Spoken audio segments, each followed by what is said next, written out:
না। আমি জানি না, এরা নিজেরাই এসে ঝামেলা শুরু করে দিয়েছে। এরা তৃণমূলের সব লোগো লাগানো এখানে ঘুরছে, যেই আমাদের গাড়িটা দেখলো তখনই এদের আমাদের উপর চড়া হলো।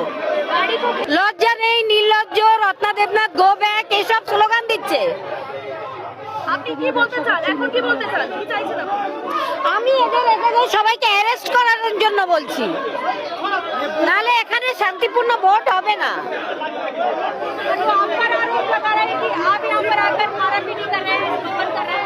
বুঝতে পারছি না আপনার উপরে এই আরোপ লাগানো হয়েছে যে আপনি এখানে এসে প্রথমে এই বিশৃঙ্খলা সৃষ্টি করেছেন। আমি তো কিছুই বলিনি কাউকে। কারো কাছে থাকলে দেখা ফুটেজ, আপনারা তো সবাই সামনে রয়েছেন, ফুটেজটা একটু দেখান না আমি কি করেছি।